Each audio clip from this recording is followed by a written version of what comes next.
Hello friends, good morning to all of you, and this is the video related to the RBWM JAIIB and it is interest rates. Now you might be knowing that previously the interest rates were not deregulated. Those were being like managed by the central banks. Those were being managed by the central banks. But now that is not the scenario. But now that is not the scenario. The interest rates are now deregulated. The Reserve Bank of India has deregulated the interest rates, right? Deregulation means the banks are now free that they can be deciding the interest rates as their own after their own will.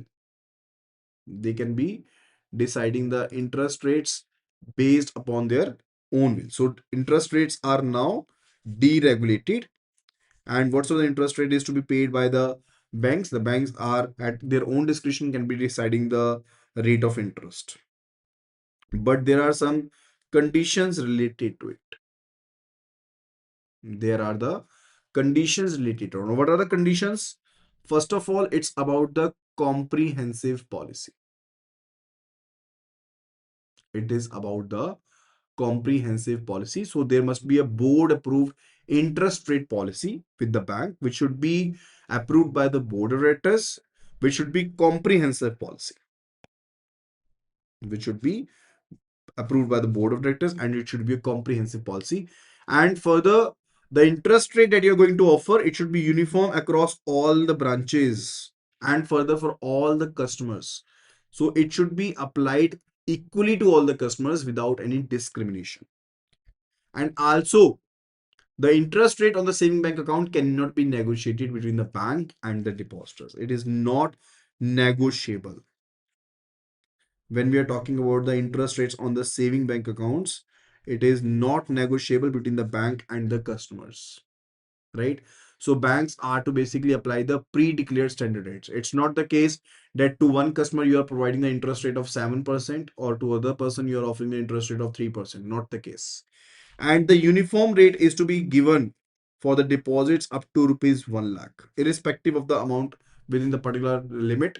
You have to offer the same interest rate, and different rate of interest are allowed above rupees 1 lakh.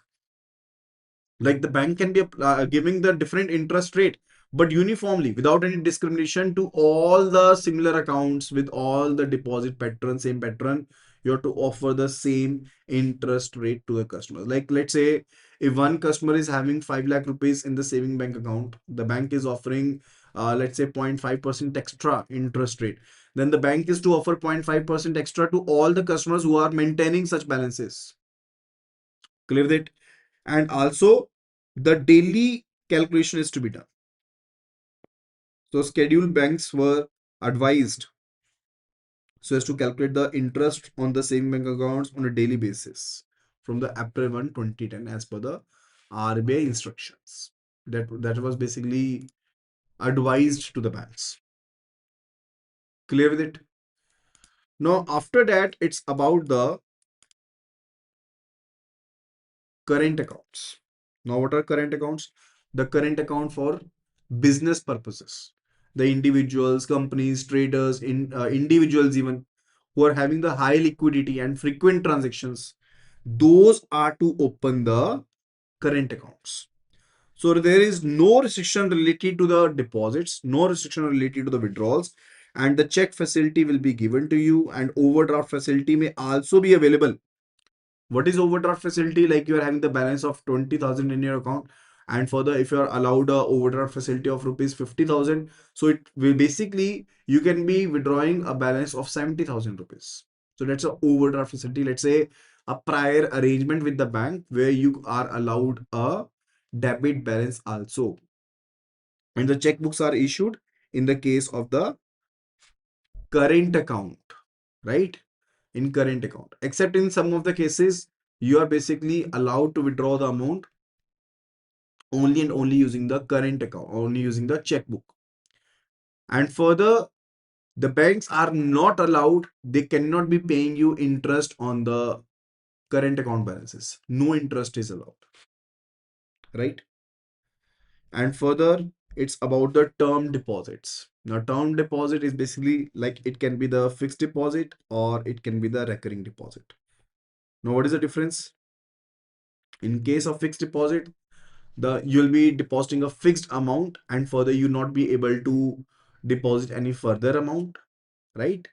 And particularly in case of recurring deposit, you are going to deposit at a particular frequency, like let's say monthly basis, quarterly basis, half yearly basis, or yearly basis.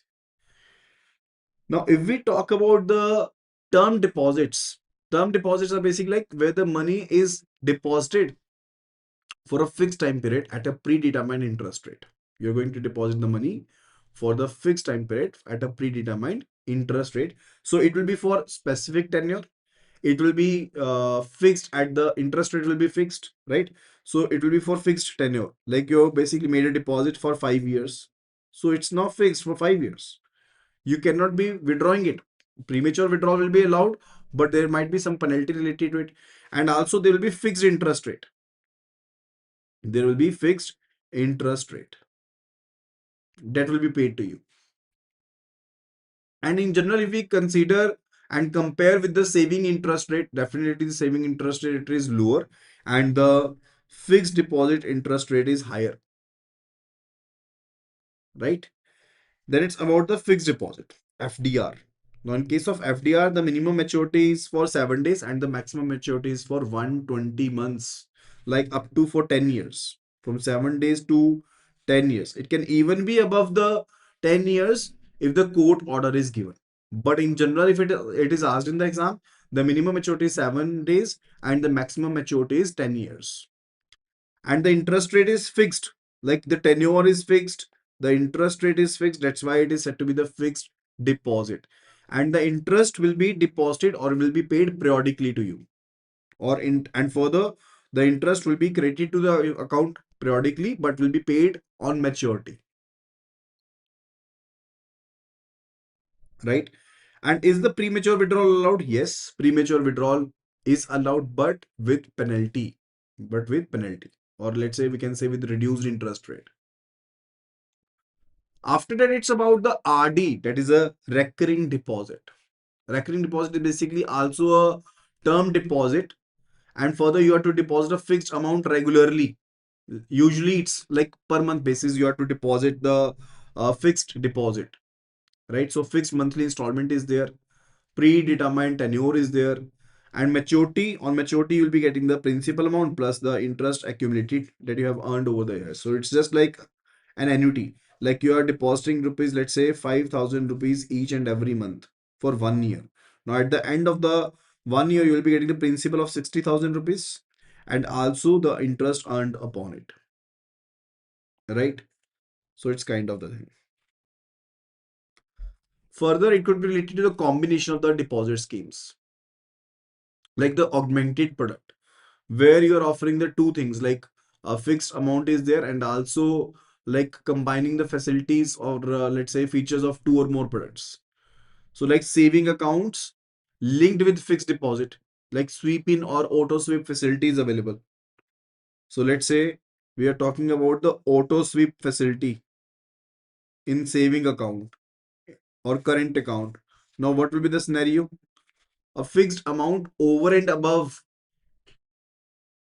a threshold amount will be converted automatically to the fixed deposit, right?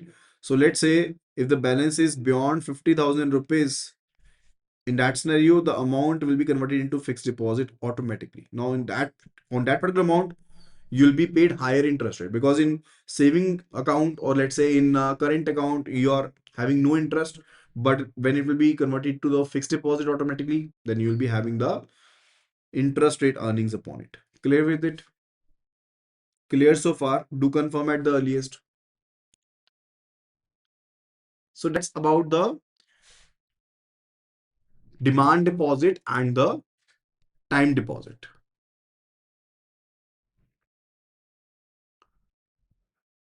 So if you're having any doubt so far related to the JIB exam, not only related to this topic, but JIB so far, you can post it to the number 83609 44207. Let me just write over here. So if you're having the doubts, any of the doubts related to the JAIRB, you can be posting it to the number 83609 44207.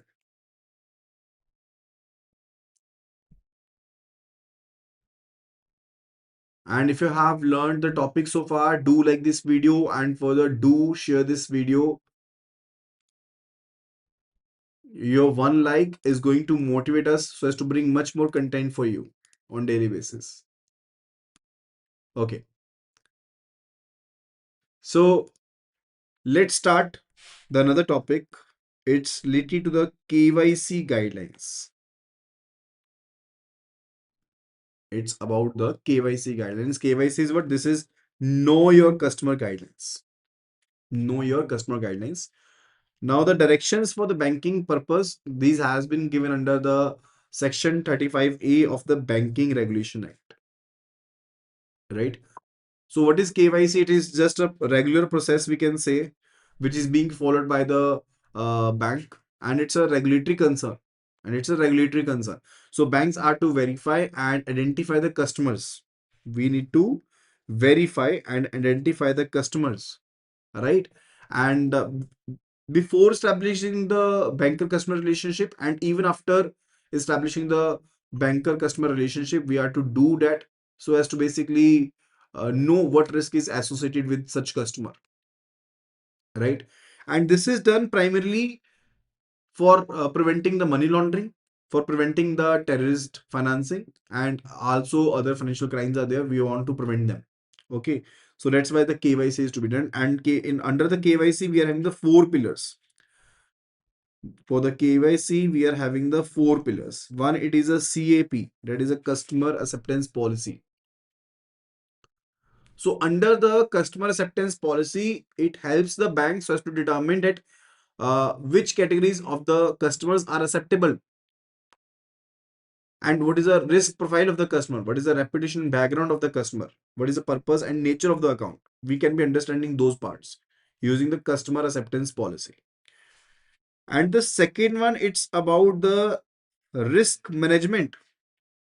It's about the risk management, that so as to identify, so as to assess, so as to control the risk associated with the customer.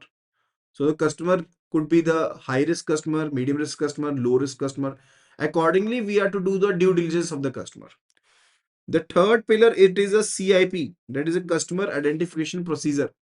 That the process that we are going to follow so as to verify the identity of the customer. That's a CIP. And then the last one, it's about the MT, that is the monitoring of the transactions. That is to be done on ongoing basis. So these are the four pillars of the KYC. These are the four pillars of the KYC. The first one, it's about the customer acceptance policy. So we are to determine, we have to find out that which customers are acceptable, which customers are not acceptable, and there would be guidelines and criteria related to it. And also there should be defined parameters, like what is a customer profile that is acceptable, what is a risk profile that is acceptable, what is the reputation of the customer, and also we have to comply with the legal and the regulatory requirements. So let's say if the customer name is in the sanction list, there is a sanction list which is given by the, or the caution list which is given by the Reserve Bank of India.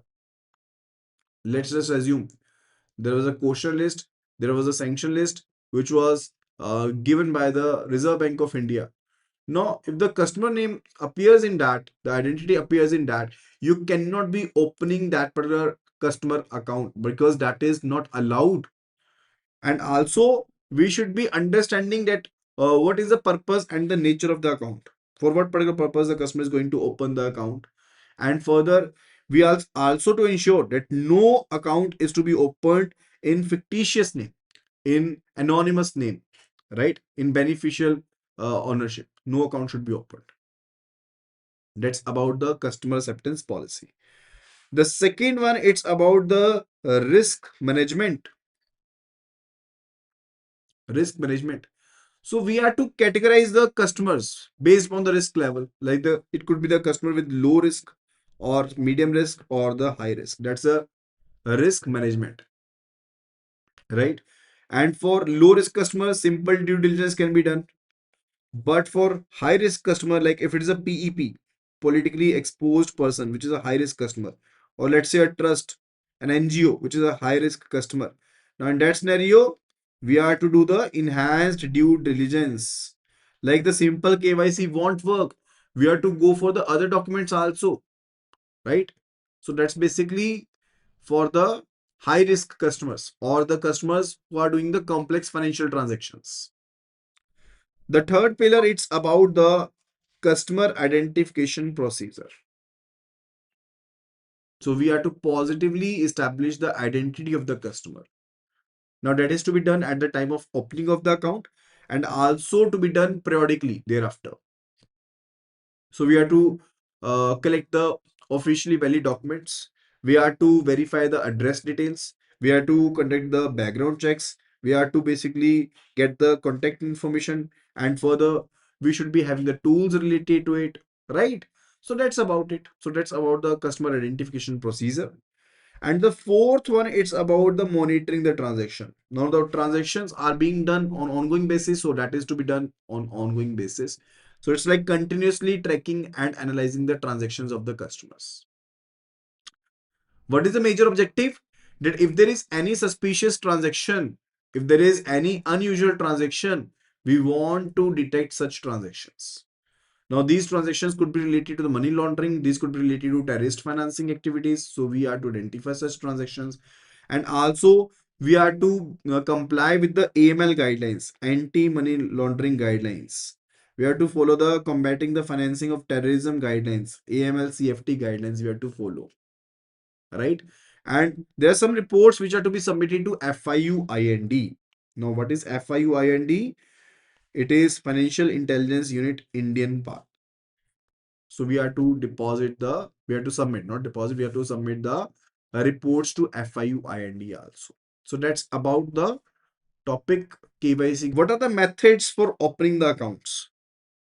When we are talking about the different type of the account, I told you about the saving account, current account, term deposit accounts. What are the different methods of opening the accounts in the banks?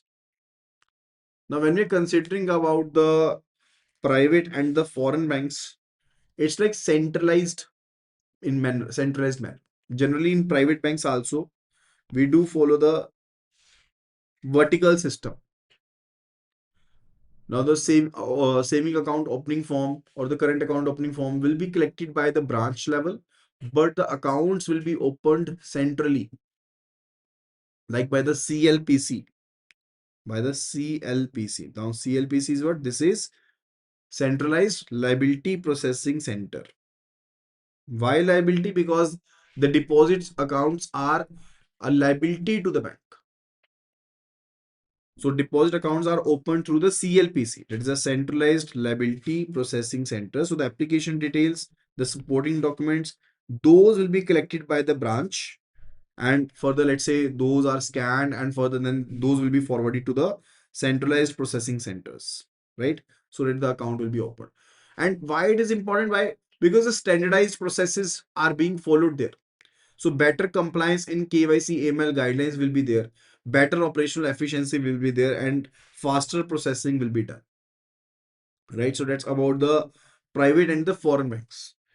When we're talking about the public sector banks, we do follow the different operational matters. Like it could be the case that branch level model could be followed. Like in case of PSBs, it's not the case that all are following the branch level uh, account opening, but there are different models. Like one model is branch level model. Like each and everything will be done at branch level. You'll be collecting the AOF supporting documents and further will be opening the account at the branch level only. And the second, it could be related to the fully centralized model. Like it is being done in the case of the foreign banks and the private banks. So fully centralized model, like where the documents will be scanned and forwarded to the CPC, Central Processing Center. And the third one, it could be the partially centralized. It could be partially centralized model. Now, account opening and the passbook issuance will be done at the branch level, and checkbooks and the debit cards are issued at the, let's say, centralized level. right? So it could be a hybrid model of the same. So there are different models which are being followed by the public sector banks. Not that was all about the liability products, we can say. And the second one, it's about the credit products. It is about the credit products. Now we are having the different credit products like the consumer loans, private personal loans, housing loans, auto loans. These are being sanctioned. Now you can be borrowing the funds from the banks and can be using it for various purposes depending upon the nature of the loan. Now the first one, it's about the consumer loan. Consumer loan. Now consumer loan is basically a loan which is sanctioned to the individuals for personal consumption purposes. Let's say if you want to purchase electronic, furniture, for consumer durable goods, you have to basically get a loan. That's a consumer loan, right? And the second type, it's a mortgage loan. Mortgage loan is basically which in which the mortgage is given as a security. Mortgage is basically immovable property. Immovable property. Let's say you are going to procure a housing loan, right? Person is to get a housing loan for construction of the house. Let's say for the repair and renovation of the house. In that scenario, the person A will be creating a charge of mortgage on its property. All right. A charge will be created by the person A, that's the borrower, in the name of the lender, in the name of the creditor. The charge will be created and a loan will be given by the bank. That's a mortgage loan, right? And property is going to be mortgaged with the bank until the repayment is being done. That's a mortgage loan. And further, the charge which is created in case of mortgage is mortgage only. The charge, the security which will be available, it is basically the mortgage only. And in consumer loan, the security is generally which is available, it is hypothecation on the purchased asset. Hypothecation on the purchased asset. And further, the third one, it's about the auto loan. Auto loan is basically for two-wheeler or three-wheelers. It could be for new car or new two-wheeler, three or four-wheeler, or it could be for the second-hand car or second-hand two-wheeler, right? Then overdraft facility, like I told you, that's available to the users who are having the current account, and also the PM OD is available, right? In the eligible accounts, up to 10,000 amount you can be withdrawing. And for the current account users, it gives more spending power to them. Okay. And the fifth one, it's about the cash credit facility. Now, cash credit facility is a revolving facility. It's a working capital facility, but it's a revolving account facility. Revolving account facility. Now, what is revolving account facility? Let's say you were given a cash credit facility of 2 lakh rupees. You withdrew rupees 1,50,000 for the deposit. Now, again, you can be withdrawing rupees 2 lakh out of it, the available amount out of it, right? And the interest will be applicable on the amount utilized only and not upon the entire sanction limit. Not upon the entire sanction limit. You'll be basically be charged interest on the amount utilized, right? And there are some other facilities also from which banks do earn the fee based income, like the banks are providing the remittance services, NEFT, RTGS, etc. Now NEFT, the minimum amount which is there in case of NEFT is what? Is there any minimum amount threshold in case of NEFT? No minimum amount. But in case of RTGS, the minimum amount threshold is 2 lakh rupees. In case of RTGS, the minimum amount threshold is 2 lakh rupees. And there are other fee-based facilities also. There are other fee-based facilities also which are being offered by the bank. This could be related to, let's say, safe deposit lockers, or let's say locker facility which is given, or standing instruction, or merchant banking services. These are being offered for a fee-based income. The banks are also offering the para banking services. Like the banks are selling the third party products, like the banks are selling the life insurances, or let's say mutual funds, and based on the fee based income. Okay. So Reserve Bank of India has already given the rules and regulations related to that how the banks can be participating in these services. Clear with it? Now, after that, a very important topic is there, which is related to the new product development. It is about the new product development, and we are going to learn about it, right? So, what is new product development? That you want to basically create and introduce a new product. That's the new product development, and there are different stages in it. There are different stages in it. Like if you want to launch a new product, how you'll be getting to know that which product is to be launched? So there are different stages to it. So the first stage is related to the idea generation. Like this is the initial stage. This is the most initial stage, right? Now the potential ideas you have to get, and further, or you have to create a potential idea, and you'll be getting those ideas by the market research, or let's say from the customer feedback, or let's say it could be the suggestion from the employees, right? Or it could be related to improvement of the existing product, or let's say if you want to create a totally new product, that's basically the idea generation, from where the idea will be coming to you. The second, it's about the idea screening. Screening means we have to do the filtering of the ideas. Now you are, let's say if you're having the 15 ideas with you, you have to filter those ideas, that what idea is good, which idea is practical, which is viable, feasible, right? Which is aligning with your objectives, which is, let's say, profitable, which is less risky.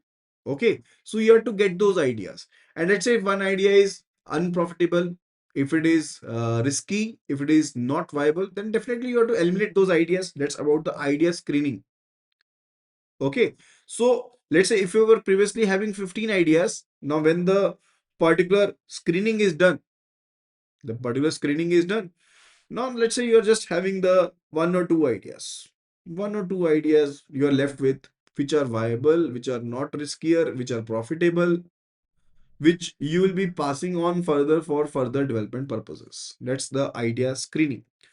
The third, it is about the concept development and the testing. Now, when you have selected the ideas, those are converted into the product concept, that what product will be there out of these selected ideas. Now you'll be defining the product features, you'll be having the outline of the product, that the how the product is going to function. You can be having the customer testing based upon it. Now let's basically on the test, on the limited audience, you'll be testing the particular product so as to evaluate it, so as to get the feedback upon it. That's the third process. That is about the concept development and the testing. And the fourth one, it's about the BAMA. It's about the business analysis and the market analysis. On this stage particularly, we are to check the financial and commercial viability of the product.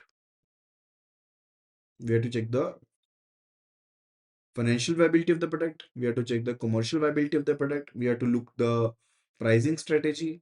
We have to look the what different competitors are available.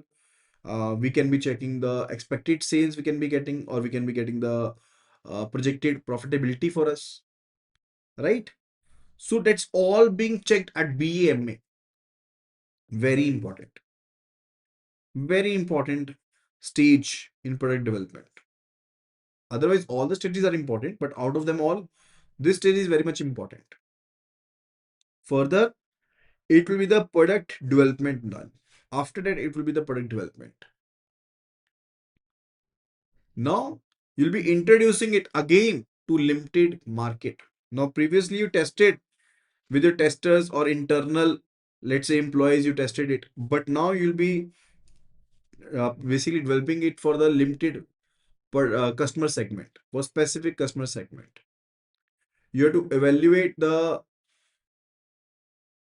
particular product in the market testing. In the market testing. So product development is like when you have idea with you, when you have screened it, when you have developed it, like tested it internally, when you have checked the market analysis, when you have done the market analysis, financial analysis, now finally you develop the particular product. And that now will be available for the market testing, from where you'll be getting the feedback and you'll be making the adjustment to the final product. And after that, you'll be commercializing the product. That is a final stage when the product is launched on a full scale, where the product is launched on the full scale. So that will be done at the last stage. Clear with it? Do confirm. So these are the 7 stages of the product development, right? And there are some constraints also which are available, right? But before that, first of all, let's go thoroughly about these product stages. First one, it was related to the idea generation. Now, from market research, from the customers, from potential customers, from existing customers, from the employees, you can be getting the idea. And then you have to screen those ideas. You have to evaluate them. You have to screen them, which idea is viable, market potential is available, and is aligning with your objectives. The third one, it's about the concept development and testing. Internal testing we are talking about. And for the BAMA, very much important, you have to check that what is the market size, what is the viability, financial viability of the product, and you'll be looking for the competition available or projected sales or projected profits, right? That is to be done under the business analysis and the market analysis. The fifth one, it's about the product development.